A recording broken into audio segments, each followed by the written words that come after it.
온전한 사람은 완벽한 사람이 아니라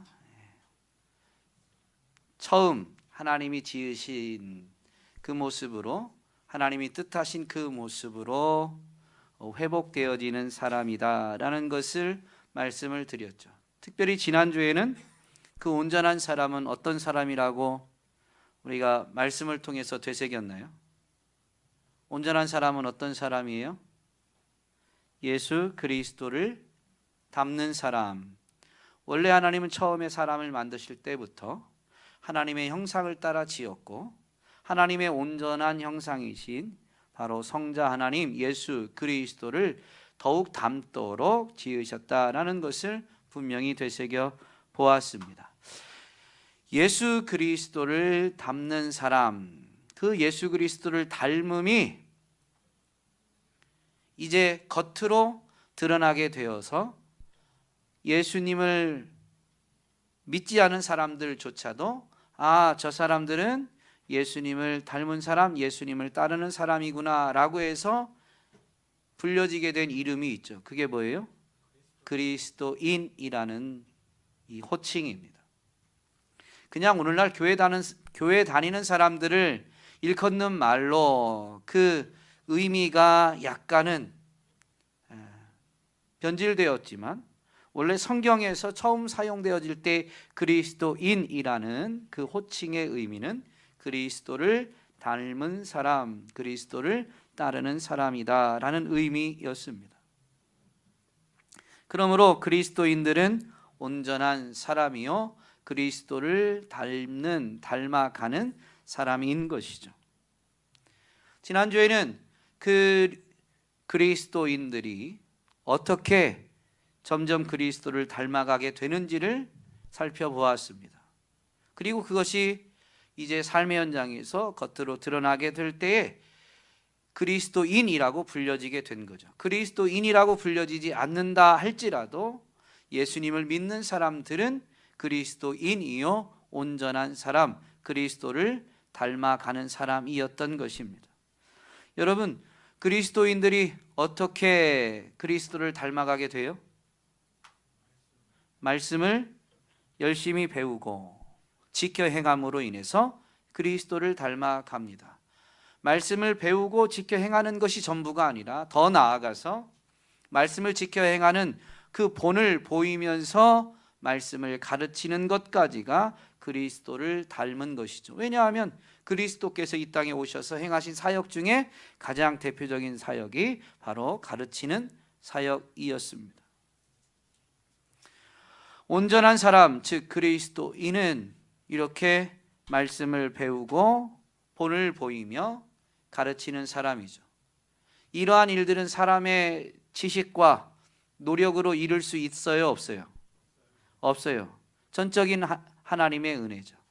그래서 말씀을 열심히 배우지만, 열심히 배우는 그런 행함이 있어야 되지만, 반드시 빠져서는 안 되는, 반드시 있어야 되는 게 있습니다. 그게 뭘까요? 하나님의 은혜. 그러면 하나님의 은혜가 필요한 사람 입장에서는 뭐가 반드시 있어야 돼요? 하나님의 은혜를 구하는 기도가 있어야 됩니다.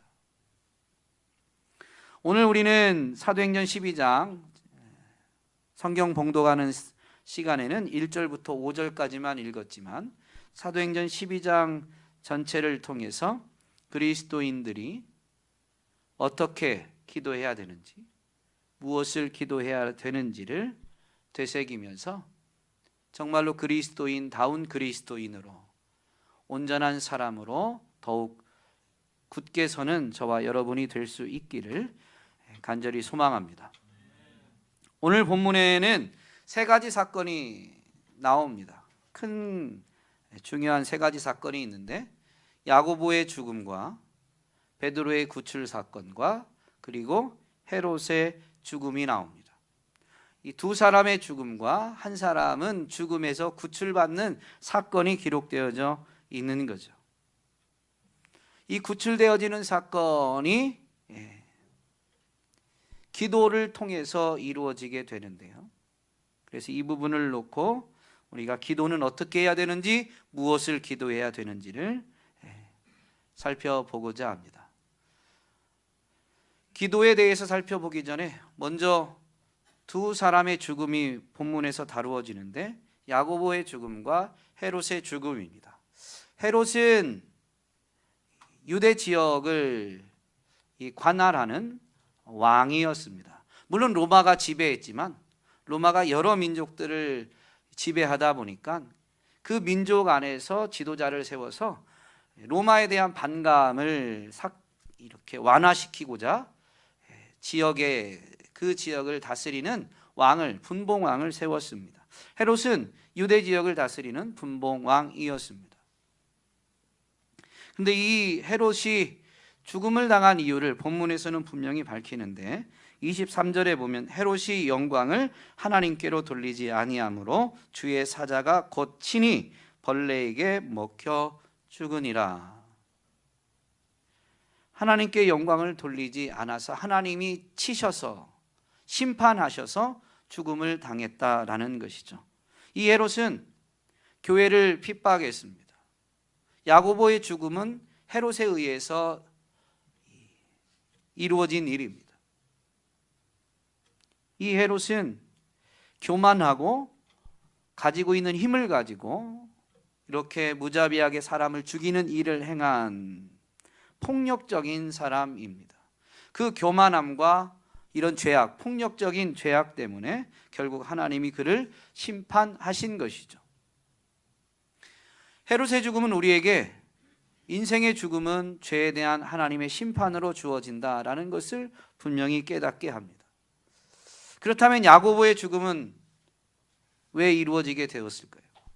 야고보는 왜 죽었어요? 순교입니다. 야고보는 어떤 사람이에요? 오늘 본문엔 요한의 형제로 소개되지만 세베대의 아들이고 무엇보다도 예수님의 12제자 중에 한 명이죠. 즉 사도행전 시대로 보면, 초대교회 시대로 보면 사도 중에 한 명입니다. 예수님을 믿고 죄 사함을 받아서 구원을 받은 사람입니다. 믿음의 사람, 믿음의 사람들 중에서도 믿음의 본이 되어지는 사도였습니다. 많은 사도들 중에서도 더욱 중추적인 역할을 했던 예수님의 사랑받는 새 제자에 들어갔던, 순교하기 전까지는 이 예루살렘 초대교회의 핵심 인물이었습니다. 그런데 이 야고보도 죽음을 당했어요. 야고보의 죄가 예수님의 십자가로 사함을 받았죠. 그런데도 왜 야고보가 죽게 되었는가라는 겁니다.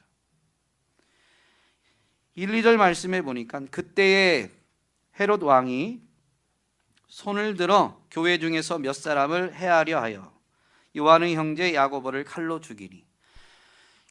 야고보는 왜 죽음을 당했냐면요, 헤롯이 그때 교회를 박해하려고 했기 때문입니다. 그때는 언제일까요? 그때는 바로 앞에 있습니다. 11장 27절로 30절에 그때가 설명되어지는데요, 그때에 이 유대 지역에 흉년이 들었습니다. 기근이 생긴 거죠. 예루살렘 유대 지역에 기근이 생기니까 예루살렘 성에, 예루살렘 교회 성도들도 그 흉년으로, 기근으로 어려움을 겪고 있어요. 예루살렘 성도들만 그런 게 아니에요. 예루살렘의 유대 지역에 사는 사람들이 다 흉년 때문에 어려움을 겪게 되었습니다. 고대 사회에서 왕은 신의 대리자로 그 지역을 다스리게 됩니다. 이렇게 기근이나 흉년이 있어서 어려움을 겪게 되면 그 왕이 통치를 잘못한 것으로 인식되어졌죠. 왕이 덕을 쌓지 않아서 그런 거예요. 그런데 그 백성들 중에 예루살렘 교회 성도들은 안디옥 교회에서 구제 헌금을 보내서 어려움 중이지만 어려움을 그래도 감당하고 헤쳐나가게 되었습니다. 이걸 보니까 그때에 자기가 다스리는 지역의 사람들이 다 어려운데 그 중에 자기를 왕으로 인정하지 않는, 우리의 왕은 사람이 아니라 하나님이시다. 하나님이 보내신 예수 그리스도가 우리의 진정한 왕이다라는 것을 믿음으로 고백하는 무리들이 있는데 그들이 바로 교회죠. 헤롯 입장에서는 자신을 왕으로 인정하지 않는 사람들만 자신의 통치 아래서 어려움을 겪고 있는데 그들은 어려운 건 맞지만 그래도 다른 백성들보다는 다른 사람들의 지원을 받고 사랑을 힘입어서 그게 공동체 안에서 보면 하나님의 은혜죠. 그들이 인정한, 그들이 왕으로 섬기는 그 하나님이 다른 지역에 있는 하나님의 백성들을 통해서 그들을 도와주셨기 때문에 그들은 이 흉년의 때, 기근의 때, 어려움의 때에 어려움을 이겨내게 되더라라는 겁니다. 그러다 보니까 헤롯이 교회 공동체를 보고 시기가 나고 질투가 나고 자기 명성을 그들이 흠집낸다고 여긴 거죠. 그래서 헤롯은 교회 중에 핵심 인물들 몇을 붙잡아서 해하려고 했는데 그 중에 대표적인 인물이 사도 중에서도 핵심적인 인물이었던 야고보였던 겁니다. 그러면 야고보는 왜 죽은 거예요? 자신의 죄 때문에 죽었어요? 아니죠. 믿음을 지키고 교회를 헌신적으로 섬긴 사람이었습니다. 그런데도 불구하고 당대 그 시대에 권력을 가진 교만한 폭력적인 그 권력자에 의해서 그들의 시기와 질투에 의해서 죽음을 당한 거예요. 지난 금요일에 다윗을 살펴보면서 다윗의 인생에 어려움이 찾아온 이유, 인생이 겪는 모든 어려움의 궁극적인 원인은 죄 때문이다라는 것을 살펴보았습니다. 다윗은 하나님의 마음에 합한 사람인데 하나님의 마음에 합한 사람의 삶에도 어려움이 닥치고 피 흘림이 있게 되어집니다. 그러나 그 궁극적인 원인은 죄에 있더라라는 부분을 분명히 살펴보았죠. 자기의 죄이든 타인의 죄이든 세상이 죄로 가득하기 때문이든 어쨌든 궁극적으로는 죄 때문에 인생에게 고난이 심지어 죽음이 찾아오게 된 것입니다. 여러분, 이 세상에 사는 동안 믿음의 사람도 고난을 받고 병이 들고 사고를 당하고 죽음을 당합니다. 야고보의 순교는 그걸 보여주고 있어요. 이해하기 어렵지만 믿는 사람이라고 해서 고난이 없고 믿는 사람들은 병에도 안 걸리고 건강하게 장수하는 게 아니라 믿는 사람 중에 어떤 이는 병에서 고침도 받고 건강하게 장수할 수도 있지만 어떤 사람은 병에 걸려서 일찍 죽을 수도 있고 심지어 다른 사람의 이 난폭함, 폭력에 의해서 죽음을 당하게 되는 일들도 있다라는 것을 성경은 우리에게 분명히 가르쳐 줍니다. 중요한 것은 믿음은 건강하게 병 안 걸리고 오래 사는 데에 믿음의 증거가 있는 게 아니라요. 그런 일이 닥쳤을 때 어떻게 그러한 일들을 헤쳐나가느냐에 믿음의 여부가 분명히 증명되는 겁니다. 야고보가 죽음을 당하자 교회 성도들 말고요, 그 지역 사람들, 유대인들이 통쾌해했어요. 기뻐했어요.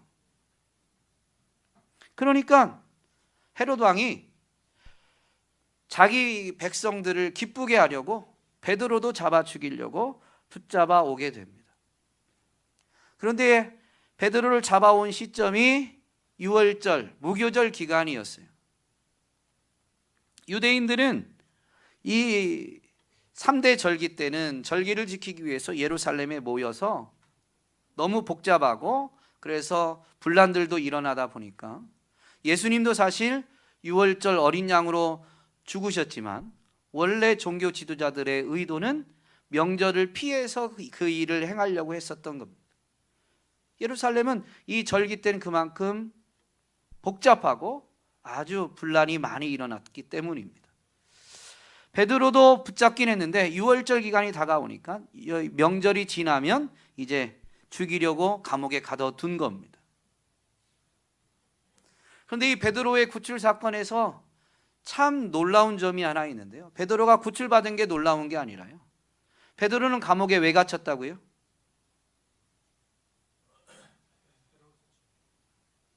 헤롯이 이제 죽이려고 가둬놓은 거예요. 붙잡아서 가두는 거예요. 베드로는 지금 갇혀 있는데 죽음 앞에 있는 겁니다. 근데 놀라운 점은 죽음 앞에 있는데 베드로가 그 감옥에서 잠을 잔다는 거예요. 잠도요, 얼마나 단잠을 자는지. 베드로를 구출하기 위해서 주의 사자가, 천사가 와서 깨우는데 어떻게 깨워요? 옆구리를 쳐서 깨웁니다. 여러분, 자녀들 학교 보낼 때, 등교시킬 때 자녀들을 깨우죠. 여러분의 자녀는 알람 맞히고 스스로 벌떡벌떡 일어나는 것 같습니다. 부모님들이 자녀들을 깨울 때요, 건강한 혈기왕성한 우리 사춘기에 있는 중고등부 자녀들은요, 늦게 자고 늦게 일어납니다. 근데 등교 시간이 되니까 부모님들이 이제 깨우면요, 건강하게 늦게까지 활동하면 당연히 단잠을 자죠. 그런데 충분히 자기 전에 깨우려고 하면 어때요? 이름만 불러도 일어나요? 여러분의 그 천성처럼 따사롭고 부드러운 음성으로, 사랑하는 주원아, 학교 갈 시간이야, 이제 일어나야지. 우리 주현선 집사님이 본성으로 이렇게 깨우면 일어나요? 안 일어나요. 그럼 이제 톤을 좀 높여야 되잖아. 주원아, 시간 됐어. 야, 이제 너 더 지체하면 지각이야, 빨리 일어나. 안 일어납니다. 그러면 야, 늦었어, 빨리 일어나라고 해도 안 일어나면 어떻게 해요? 그때 가서야 이제 가서 엉덩이를 걷어차고, 뭐 오늘 본문에 있는 표현대로 그대로 하면 옆구리를 쳐서라도 깨우죠.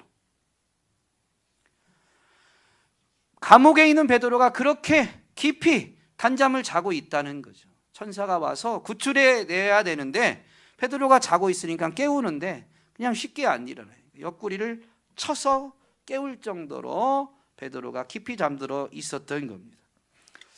베드로는 도대체 어떤 사람이길래, 아니 베드로는 어떻게 감옥에 갇혀 있는 이유는 이제 이 시간이 지나면, 명절 기간이 지나면 사형을 시키기 위해서요. 그러니까 당사자 입장에서는 언제 죽을지 모르는 상황인데, 더군다나 쇠사슬에 매여 있고 옥에 갇혀 있습니다. 이제 즉 꼼짝없이 죽을 상황인 거죠. 꼼짝없이 죽을 상황. 쇠사슬에 매여 있고 옥문은 닫혀 있고 병사들은 아주 교대로 그냥 철통같이 지키고 있으니까 탈옥이라는 것은, 탈출이라는 것은 불가능한 상황, 꼼짝없이 죽을 수밖에 없는 상황. 그런 상황인데 잠을 잘 수 있느냐라는 거죠. 어떻게 잘 수 있었을까요?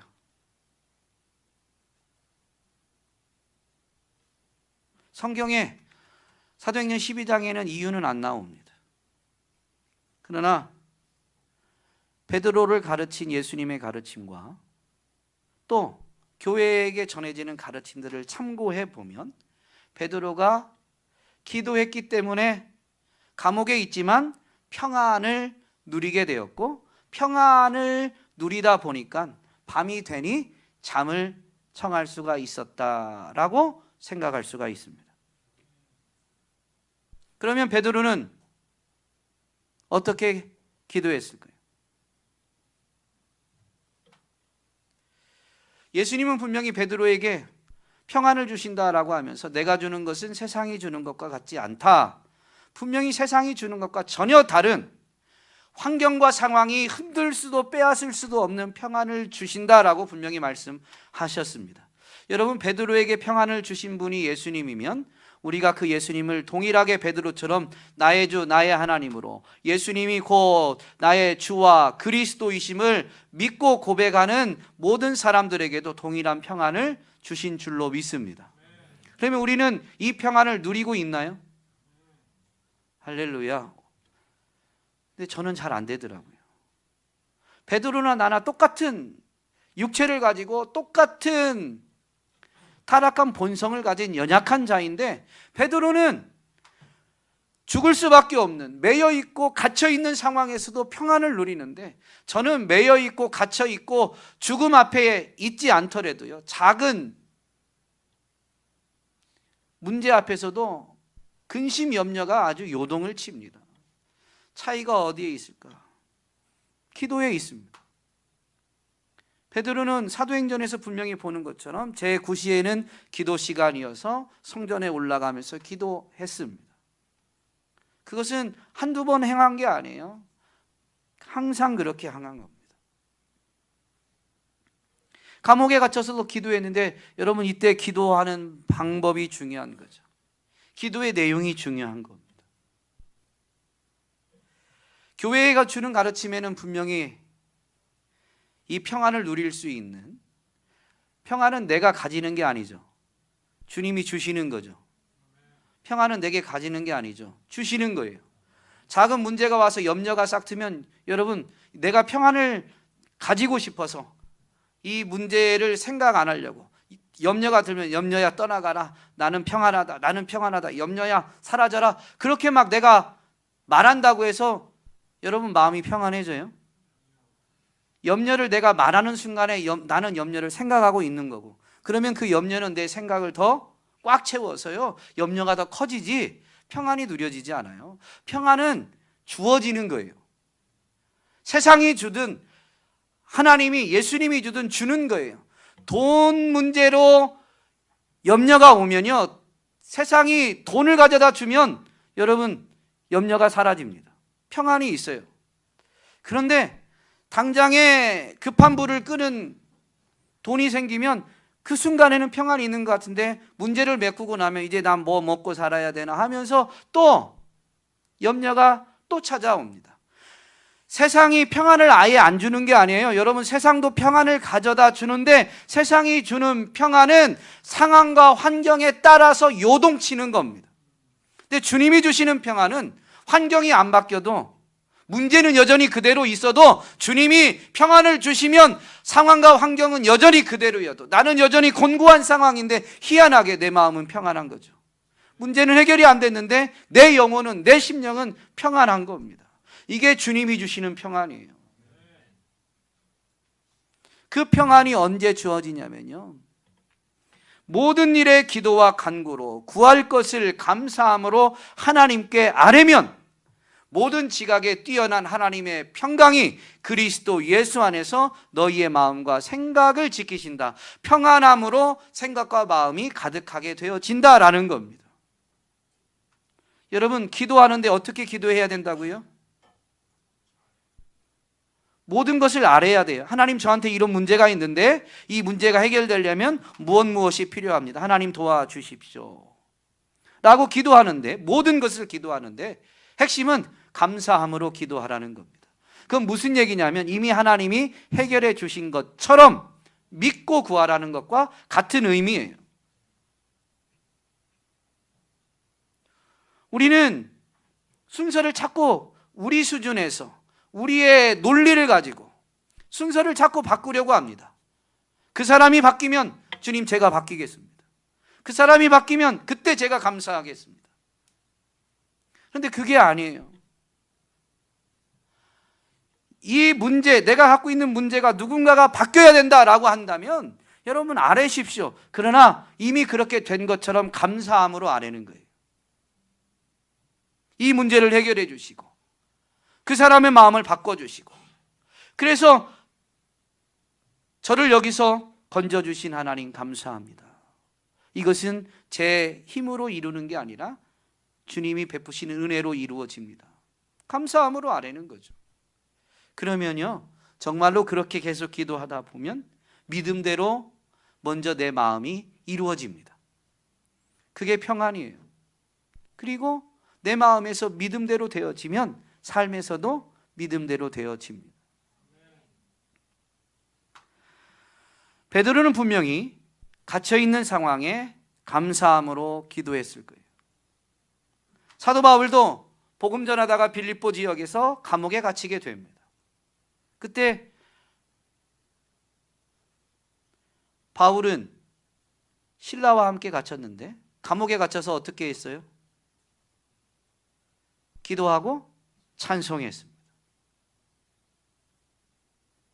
기도하고 찬송했는데 그거를 그 다른 감옥에 있던 죄수들이 듣게 되고, 그리고 그들이 다 듣게 되어질 때 하나님을 찬양하는 그들의 찬양, 하나님께 기도하는 그들의 기도가 정말로 온전히 믿음으로 감사함으로 고백되어지자 이제 착고가 풀어지고 옥문이 열리게 됩니다. 놀라운 일이죠. 그런데 그때 바울은 실라와 함께, 이제 베드로의 기도도 살펴보겠지만요, 그때 바울은 실라와 함께 감옥에서 하나님이 구출해 주시기를 기도한 게 아닙니다. 맞죠? 왜냐하면 착고가 풀어지고 옥문이 열렸는데 바울과 실라가 감옥에서 도망쳐요? 아니면 그대로 앉아 있어요? 그대로 앉아 있잖아요. 풀려나는 걸 위해 기도한 게 아니에요. 베드로는 언제 죽을지 모르는데 옥에 갇힌 그 상황에, 쇠사슬에 매여 있는 그 상황에 감사하며 기도했는데, 그러면 감사함으로 기도한 기도 내용은 무엇이었을까요? 풀려나길 기도했을까요? 베드로의 구출 사건을 보면 베드로도 분명히 기도했는데 기도가 끝나고 그는 믿음으로 기도해서 하나님이 응답해 주실 것을 믿고 평안함 가운데 잠을 잤습니다. 교회도 베드로가 갇히자 마가 요한의 어머니 마리아의 집에 모여서 밤이 새도록 매우 뜨겁게 부르짖으며 기도했습니다. 교회는 계속 기도하고 있는데 베드로는 기도하고 잠을 자고 있어요. 그때 천사가 나타나서 베드로를 이제 깨우고 쇠사슬을 풀고 옥문을 열면서 베드로를 구출해냅니다. 그런데 베드로는 천사가 나타난 것, 자기 사슬이 풀어지고 이제 천사가 이끌어서 옥문을 빠져나가고 성문을 빠져나가고 하는 그것이 실제라고 여겼어요. 아, 내 기도가 응답됐구나. 하나님이 천사를 보내셨네. 와, 이렇게 풀어주셨네. 할렐루야, 주님 감사합니다. 주님께 영광. 주님 제 기도에 응답해 주셔서 구출해 주신 것 감사합니다. 그러면서 춤추며 갔어요? 아니에요. 이걸 실제라고 여기지 못했어요. 환상인가 여겼습니다. 그래서 나중에 문을 통과하고 나서 이제 천사는 베드로를 완전히 구출해내니까 떠나게 됩니다. 천사가 이제 사라지고 나서야 자기가 지금 있는 곳이 감옥 아니에요. 환상인 줄 알았던 천사가 사라졌어요. 즉 환상이 끝난 거예요. 근데 자기 몸이 감옥 안에 사슬에 매여 있는 게 아니라 천사를 보는 것 같았던 그 자리에 성문 밖에 있게 된 거죠. 그때서야 베드로는 이게 환상이 아니고 실제라는 걸 깨닫게 되는데, 그때 베드로가 뭐라고 고백하냐면요, 11절에 보면 이에 베드로가 정신이 들어 이르되 내가 이제야 참으로 주께서 그의 천사를 보내어 나를 헤롯의 손과 유대 백성의 모든 기대에서 벗어나게 하신 줄 알겠노라. 이제야 알겠다는 거예요. 그렇게 기도해서 기도가 응답됐다는 걸 이제 알았다는 의미가 아니라요, 주께서 이번에는 이렇게 행하시기로 작정하셨다는 것을 내가 이제야 참으로 알겠다 라는 의미입니다. 그 얘기는 물론 베드로가 하나님 여기서 구원해 주십시오, 구출해 주십시오라고 전혀 기도를 안 했다라고 말할 수는 없겠죠. 저 같으면 했을 것 같으니까. 제 수준에서는 베드로도 그런 기도를 하긴 했을 것 같아요. 근데 중요한 건 베드로의 기도의 핵심은, 베드로가 기도한 요점은 여기서 구출하는 데 있지가 않았다라는 거죠. 하나님이 행하신 것, 하나님의 뜻을 이제야 지금 이 순간에야 내가 알겠다라고 한다면 베드로는 적어도 구출해 주길 원하기는 했지만 베드로의 기도의 핵심은 나의 원대로 마시옵고 아버지의 뜻대로 행하여 주옵소서, 아버지의 뜻이 이루어지게 하여 주옵소서라고 기도했던 것으로 보입니다. 그러다 보니까 천사를 보내서 이렇게 행하시고 자기를 구출하고 난 다음에 내가 이제야 참으로 하나님이 이번에는 이런 일을 행하시는 줄 알겠노라라고 깨닫고 고백하게 된 거죠. 베드로는 예수님과 함께 지내면서 예수님께 배울 때에는 배운 대로 행하지는 못했지만 성령을 받고 나서는 예수님이 가르쳐 주신 대로, 예수님께 배운 대로, 예수님이 본을 보이시는 것을 보면서 3년을 지냈는데 그 예수님을 본대로 이제는 혼자 남은 그때 성령의 도우심, 성령의 은혜를 힘입어서 예수님처럼 기도할 수 있었던 겁니다. 예수님이 겟세마네 동산에서 어떻게 기도했어요?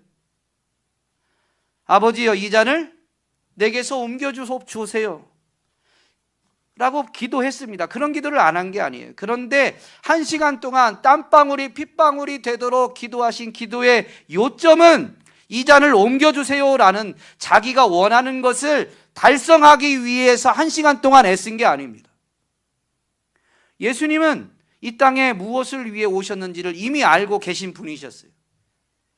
그런데 가능하면, 할 수 있으면 그렇게 하고 싶진 않은 거죠. 육을 가지고 계셨기 때문에.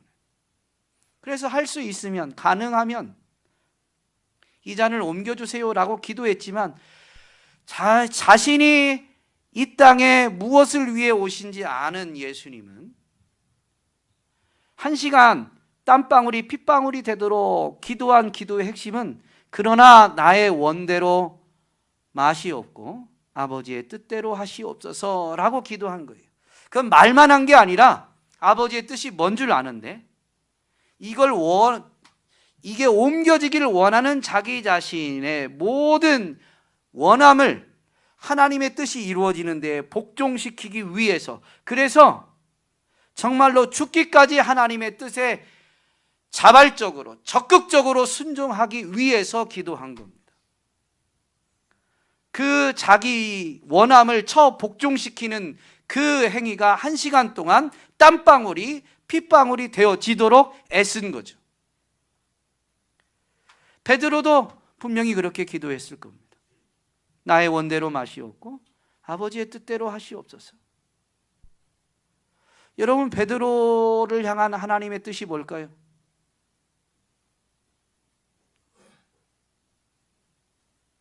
성경에 명확히 남아요. 예수님이 베드로를 부르실 때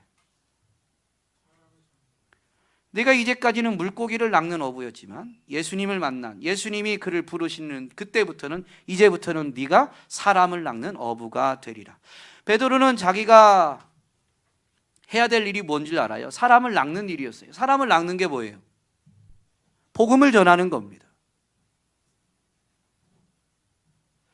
자기가 감옥에 있든 어딜 마음대로 돌아다니든 살든 죽든 자기가 해야 될 일을 명확히 알고 있어요. 베드로는 아마 오늘 본문에는 기도 내용은 없지만 그렇게 기도했을 거예요. 주님, 저는 연약해요. 주님이 이 땅에 계실 때 주님을 결코 부인하지 않겠다고 장담했지만 주님이 대제사장 집에 계실 때 저는 주님을 결코 버리지 않는다는 장담대로 주님을 따라갔다가 그 대제사장 집들에 있는 여자아이의 한마디 말에 주님을 부인해버린 연약한 자입니다. 그 여자아이보다 주님을 십자가에 못 박은 권세를, 힘을 가진 사람들 앞에 이제 서야만 하는데 주님, 그들 앞에 서서도 제가 주님 부인하지 않고 주님 외면하지 않고 사람 낚는 어부로서 끝까지 복음을 전할 수 있게 해주십시오 라고 기도했을 거예요.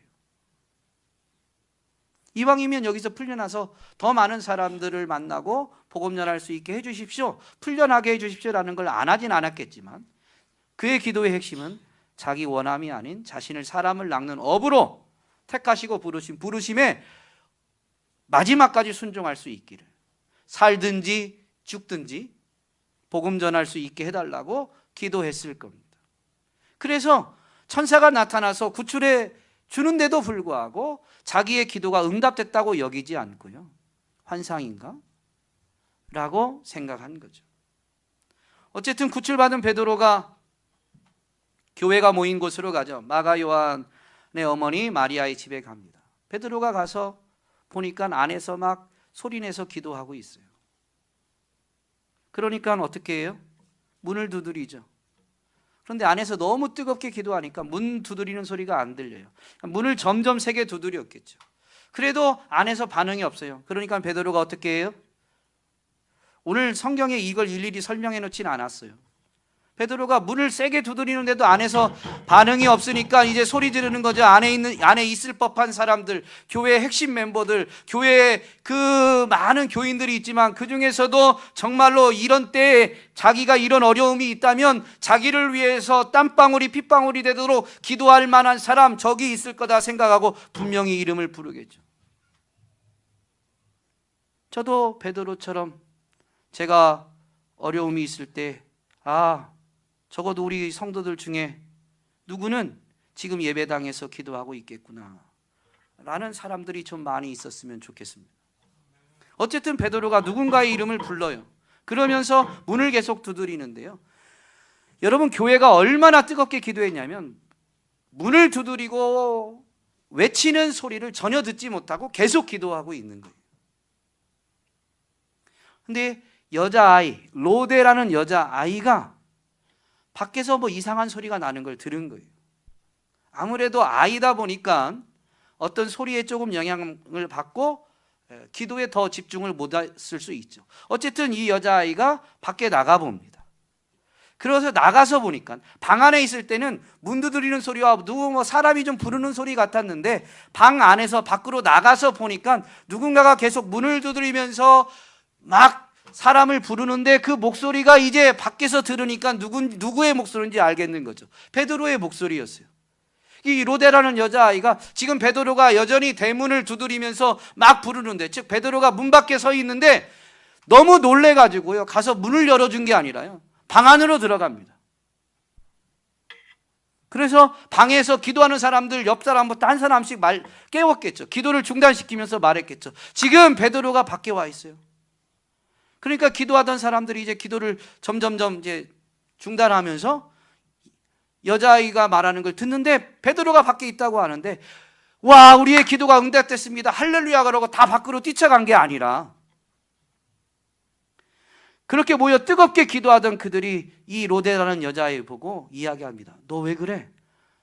너 기도하다가 환상 봤어? 환상 봤다는 얘기는 없어요. 그 다음 얘기가 있어요. 너 미친 거 아니야? 이러는 거죠.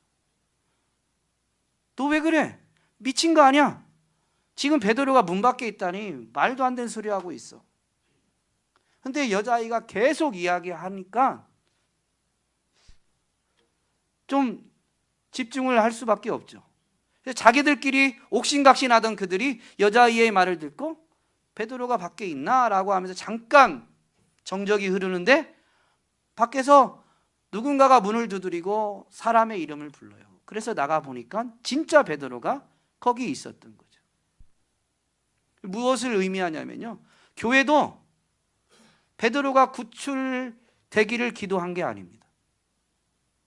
여러분 생각해 보세요. 밤이 새도록 밖에서 누가 문을 두드리고 불러도 모를 정도로 그렇게 열심히 뜨겁게 기도했는데 그게 베드로의 구출이었다면 여자아이가 말할 때 여러분 밖에는 나가봐야죠.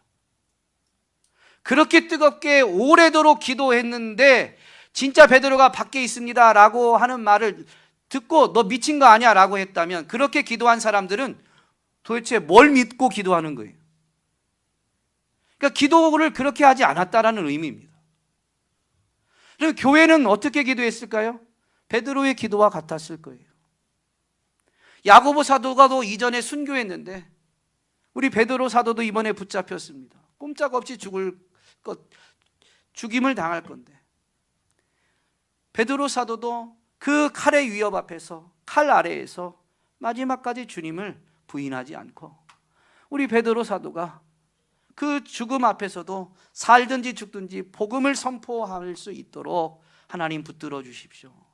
어느 인간이 죽음을 위협하면서 예수를 부인하라고 할 때 자기 힘으로 예수님을 부인하지 않을 수 있겠습니까? 하나님이 도와주시지 않으면 그 위협 앞에서는, 그 어려움 앞에서는, 그 위기 앞에서는 예수님을 모른다고 부인할 수밖에 없습니다. 하나님 도와주셔서 베드로 사도가 살든지 죽든지 주가 예수님이 주와 그리스도 되심을 고백하고 선포하게 해주십시오. 그거 놓고 기도한 거예요.